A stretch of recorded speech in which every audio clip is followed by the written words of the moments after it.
Akhir-akhir ini banyak sekali beredar video-video tentang beberapa tokoh agama, orang-orang yang dikenal memiliki pengetahuan yang luas. Ternyata mereka mengambil keputusan yang uh, sangat penting menurut mereka di dalam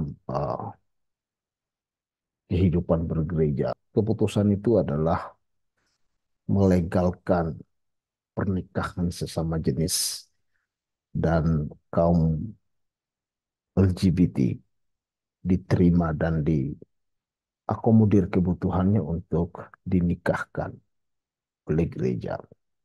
Saya tidak punya kewenangan atau juga tidak punya hak untuk mengatakan apa yang mereka putuskan, apa-apa yang mereka akan lakukan itu salah. Kenapa? Karena itu tergantung persepsi mereka terhadap Alkitab. Jika seandainya saya adalah seorang pendeta, menikahkan pasangan LGBT itu adalah sesuatu yang sesat. Jadi 1 Korintus pasal 6 ayat yang ke-9 dikatakan di sana, ya, atau tidak tahukah kamu bahwa orang-orang yang tidak adil tidak akan mendapat bagian dalam kerajaan Allah? Janganlah sesat. Orang cabul, penyembah berhala, orang berzina, banci, orang pemburit. Ayat 10, pencuri, orang kikir, pemabuk, pemfitnah, dan penipu tidak akan mendapat bagian dalam kerajaan Allah. Banci dalam bahasa Yunaninya itu adalah malakoi, sedangkan pemburit itu adalah arsenokoitai.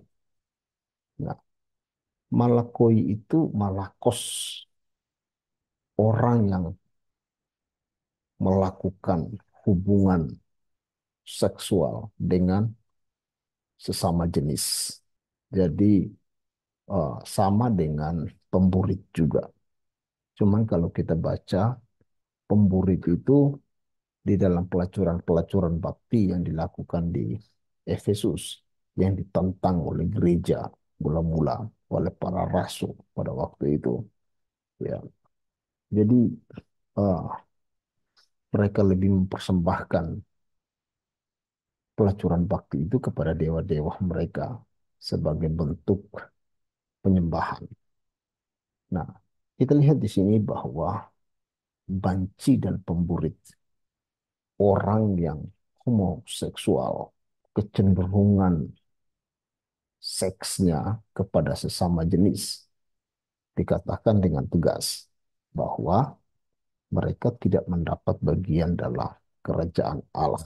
Kalau kita baca 1 Timotius pasal 1 ayat 10, ya, jadi Rasul Paulus menegaskan di sana bahwa tujuan dari hukum Taurat, tujuan dari Injil itu adalah mengembalikan perilaku moral manusia yang sudah bejat itu kepada perilaku yang sesuai dengan Injil. Sehingga implikasinya, jika ada orang-orang yang mencoba mengakomodir kebutuhan-kebutuhan ini, maka dia melawan Alkitab. Karena Alkitab dengan jelas mengatakan itu. Orang yang setuju dengan pernikahan sesama jenis, orang yang setuju dengan perilaku menyimpang, seksual yang menyimpang seperti itu, mereka sebenarnya tidak hanya mencoba untuk merusak gereja, tetapi juga dengan secara sengaja menantang Allah, menantang firman Tuhan. Kira-kira mungkin begitu saja renungan atau pendapat yang ingin saya sampaikan. Terima kasih. Tuhan Yesus memberkati kita semua. Amin.